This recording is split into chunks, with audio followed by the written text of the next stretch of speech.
eu fui, cheguei lá, os meninos quando me viram gelado, eita, chegou ele. Quem foi que disse que teve acampamento? E quando eu chego lá, que eu dobro o joelho, aí passa, né?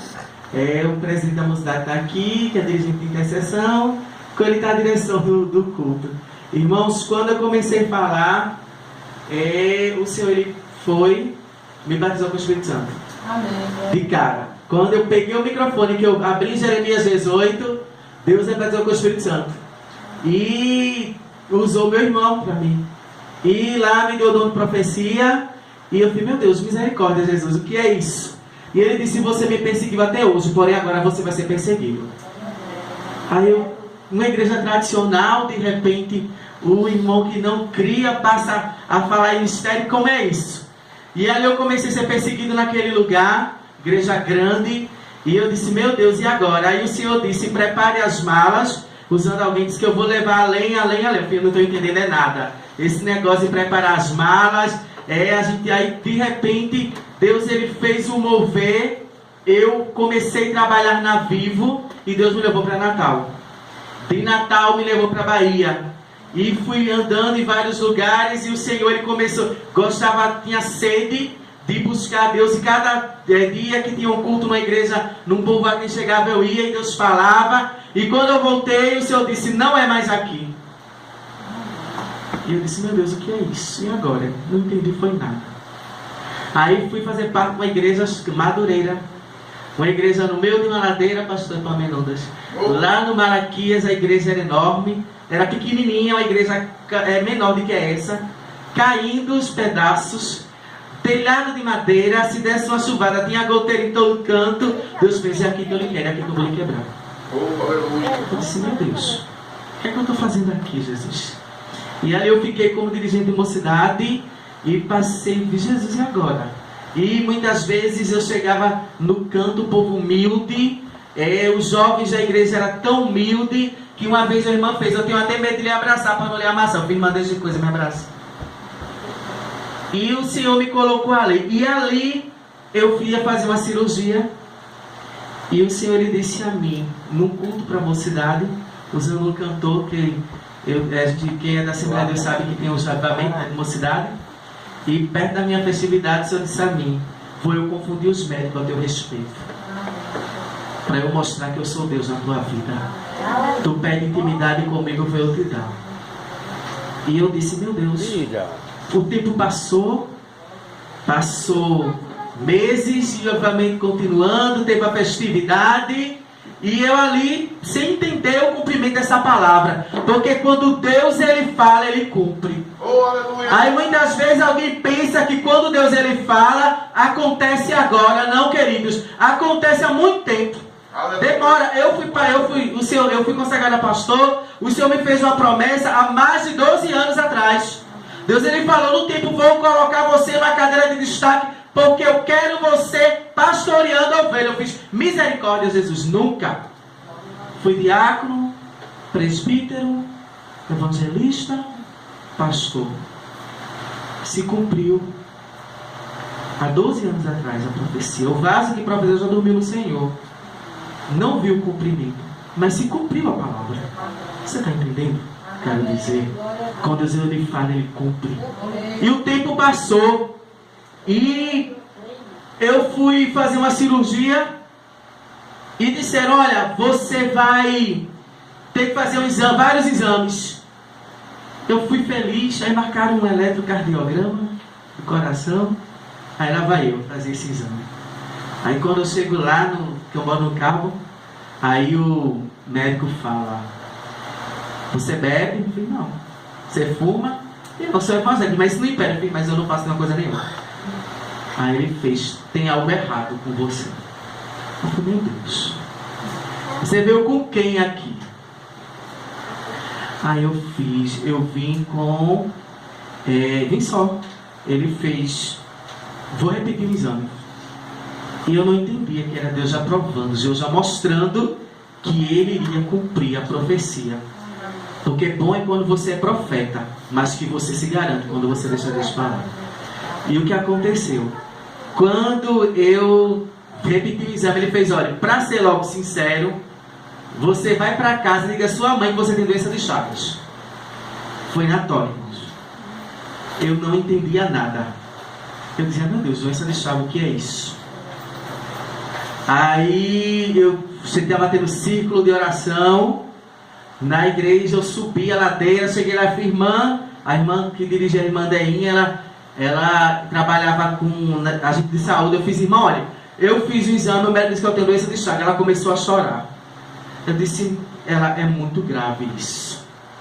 E ali, irmãos, eu comecei a sentir na pele o que realmente era uma doença de Chagas. E eu não dormia. E com medo. As pessoas diziam, ele vai morrer. Ele não vai passar deste ano. E eu comecei a ficar apavorado. E com o passar dos tempos, dos dias, eu comecei a sentir os sintomas. E ele disse, olha, vai começar um tratamento, vai ter que ir para a Fusan. E eu disse, meu Deus, e agora? E eu estava dirigindo a oração e alguém dizia para mim, olha, tu não me pediste intimidade, pois a enfermidade não é para a morte, é para a vida. É para tu saber que eu, Senhor, tenho algo contigo. E tu vai cantar vitória nos 4 cantos da terra. Eu não entendia. Glória a Deus. E ali todo mundo não pode subir ladeira, não pode mais fazer isso, não pode, aquele todo. Aí chegou o dia da festividade. Da mocidade, eu fiz, a igreja era pequena, vamos fazer uma semana. Porque quem não viu ele com vida, vê logo. Era essa a visão do pastor. Irmãos, olha, foi tão difícil. Porque eu dizia, Deus, eu quero vida. E nesse período que eu estava com essa doença, foi o tempo que eu mais preguei. Foi o tempo que eu mais evangelizei. Foi o tempo que eu dizia, não vá não. E eu disse, não, mas eu tenho que ir. E muitas vezes chegava um convite em casa, o pessoal dizia, não vai. E eu dizia, vá. E eu ia, pregava, Deus batizava, Deus renovava. Eu dizia, Deus, mas como é que pode? Eu, condenado à morte pelo homem, pregar o Senhor fazer, e eu nesta condição. O Senhor dizia, se aquiete, porque eu estou no controle. E ali na festividade, alguém disse para mim, talvez ano que vem um dirigente chegou para mim e fez, eu vim ver, porque tem sempre alguém, né? Que quando você está condenado com algum problema, alguém chega e diz, eu vou agora pisar, matar o restinho. E chegou alguém e fez, eu vim ver, porque ano que vem, né? Tu não está mais aqui, já está morto. Tu mesmo vai lá para tua cara, dá pelo menos um abraço. Aquilo para mim foi como uma flechada no meu coração. Mas eu disse, Deus, o Senhor está vindo. E o primeiro dia de festa, segundo dia, o terceiro, quando foi uma quinta-feira, a igreja cheia, gente que só. Alguém conhece aquele hino além, ele vai além da medicina? E nesse hino a minha mocidade estava cantando. E quando ele estava cantando, ele vai além da medicina, eu comecei a passar mal. Comecei a ficar dormente, comecei a perder as forças, branco, que só o papel, que sou moreno, fiquei branco. Alguém disse, pronto, o dirigente está morrendo. E foi aquele alvoroço meu na igreja, a irmã tirou meu sapato e eu apaguei. E eu só ouvi a voz, chama a ambulância, liga para não sei quem, vamos levar ele, dá o telefone da família, e eu apaguei. Queridos, e comecei a ir embora. E de repente, bem longe, eu ouvi a voz do meu pastor. E ele começava a dizer, levante-se. Levante-se. Eu dizia, eu queria falar, queria abrir os olhos, e eu não conseguia. E aquele homem disse, eu sou vida. A voz já mudou. Ele disse, eu sou vida. E digo para a morte, foi até aqui. Glória a Deus. Aí aquele homem olhou, fez, abra os olhos. E quando eu abri os olhos, irmãos, eu comecei a ver tudo diferente. E eu não enxergava quem estava de lado, só que eu via um clarão. Ele dizia, eu sou vida. E estou mudando a história hoje. Ele disse: receba um novo coração. Para você saber que eu ainda opero. Irmãos, quando aquele pastor pegou na minha mão, que eu olhei para a igreja, estava um mover sobrenatural naquele lugar. O culto era para acabar de 9. Acabou de 11h45. A vizinhança, as terras, ficaram tudo sem entender o mover de Deus. Era gente vendo, e alguém disse: o dirigente da mocidade foi curado, e começou aquele mover. Eu falei: meu Deus, o que é isso? Fui para casa. Aí voltei a fazer um exame. E quando eu chego lá, mostro ao médico, ele fez: poxa, seu coração está como um menino. Aleluia. Não tem mais nada. Glória. Querido meu Deus, Ele faz. Ele faz. Muitas vezes nós não entendemos a forma que Deus Ele trabalha. Mas Ele é Deus que operou no passado e opera ainda hoje. A igreja, ela precisa entender e compreender de que o tempo muda, eu mudo, você muda, muda pastor, muda governador, mas Deus, ele é imutável. O Deus que fez no passado, ele ainda faz hoje. Então muitas vezes você diz: ah, mas eu não vejo mais Deus operar milagre. Queridos, Deus opera o milagre sim. Deus, ele ainda faz. Aí muitas vezes você tem olhado para tantas coisas, né, pastor, ao redor. Amém. E se esquece de uma coisa bem simples: que não mais vivo eu, mas Cristo vive em mim. Não somos deste mundo, querido. Eu sempre costumo dizer: estamos aqui de passagem. Sabia disso? Estamos aqui de passagem. Somos peregrinos em uma terra estranha, porque o nosso lugar é os céus. É a promessa de Deus para as nossas vidas. E eu dizia para todo mundo: Deus, e agora? E comecei a pregar. Depois desta cura, eu comecei a pregar. Comecei a falar que Deus, ele faz. Comecei a ter intimidade com Ele. Mas é difícil. Eu sei que é difícil. Muitas vezes você olha e alguém não te entende. Só que tem muito crente querendo saber da minha e da tua vida, mas não tem intimidade. Não é assim, pastor? Amém? Porque crente tem que ter intimidade. Aí muitas vezes alguém quer saber da minha vida e da tua, mas não tem intimidade com o grande para saber. Fala, papai, derrama o rolo. Você está entendendo? Amém. Então muitas vezes alguém quer me julgar, quer te julgar, quer te apontar, faz o pré-julgamento, mas não tem intimidade com o grande para saber da minha e da tua história. Deus, ele tem história comigo, com você, histórias novas. Quando ele fala dupla honra, é o tempo de você ser honrado 2 vezes mais.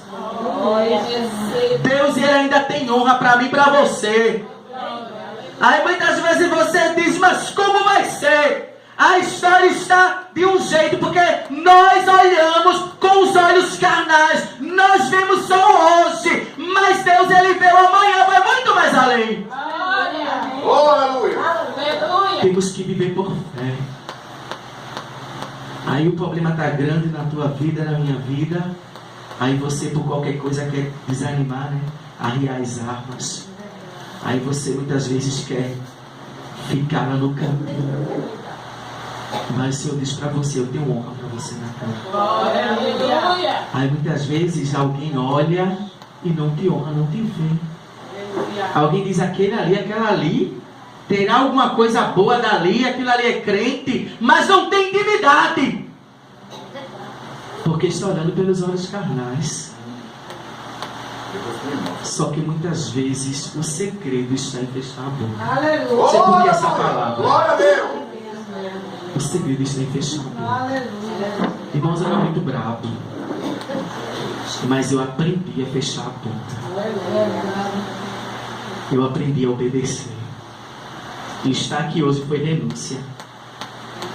Quando eu disse eu vou, eu disse vou não. Aí fui dirigir um culto ontem, lá em Olinda.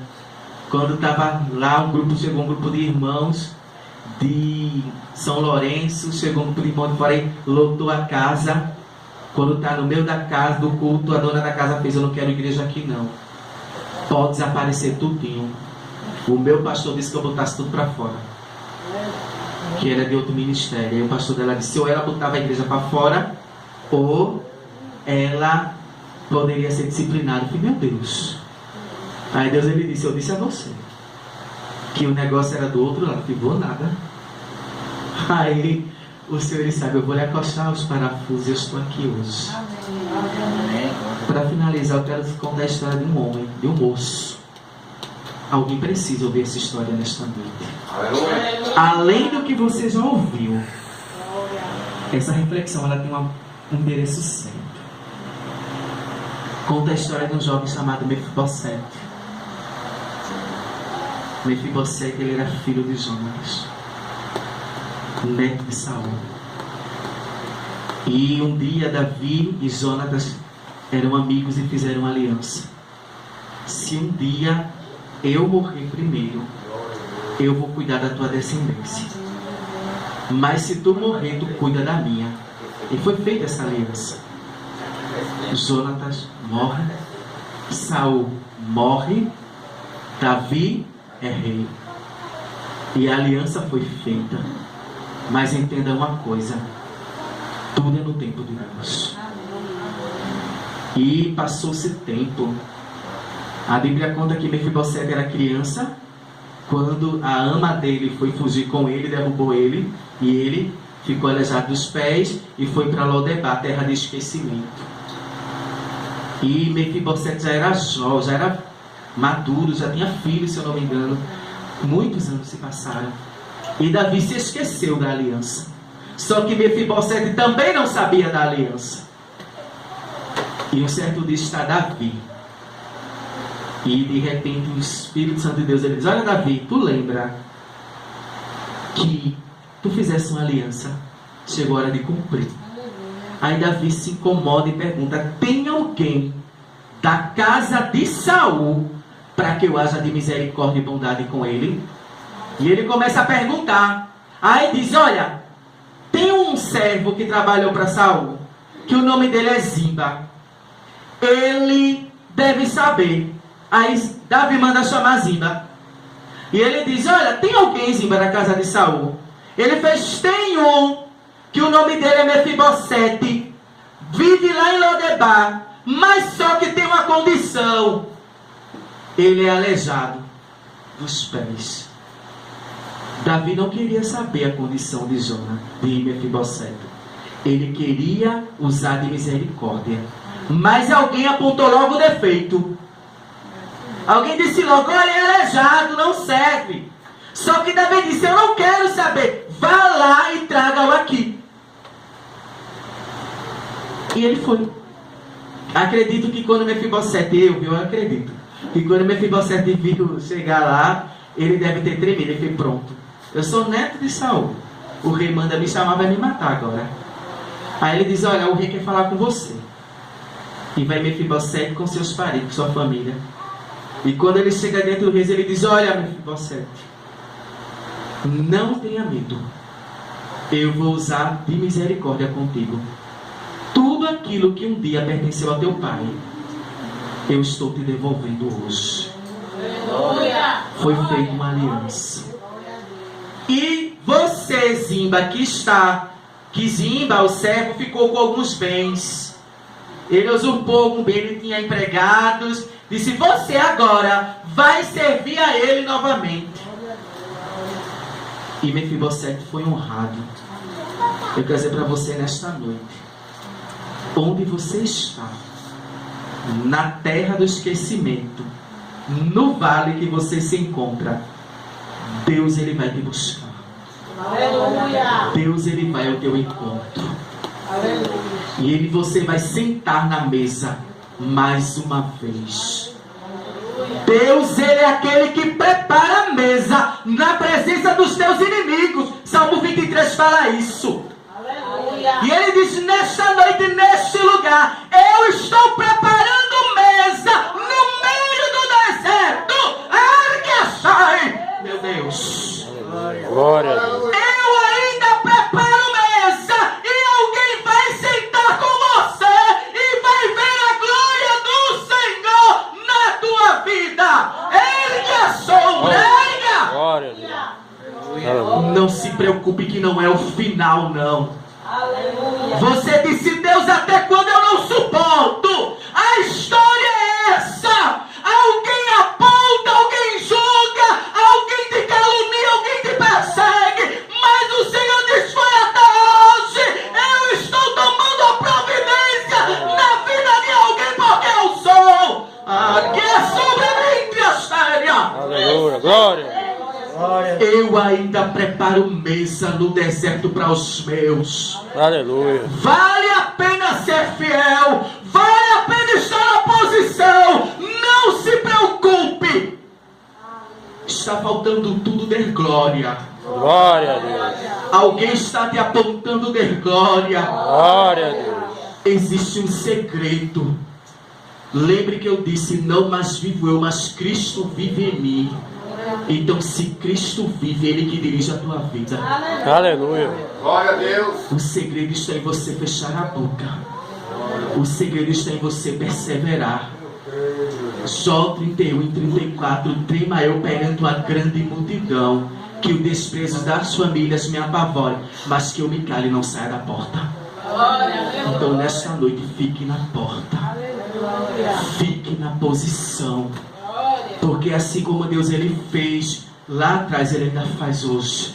Assim como Ele operou na minha vida, Ele vai operar na tua também, porque Ele é o mesmo. Não existe favoritismo com Deus, não.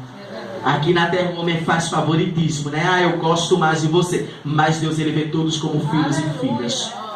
E o que Deus tem preparado para você, Ele vai cumprir, amém? Amém. Agradeço a oportunidade. Amém.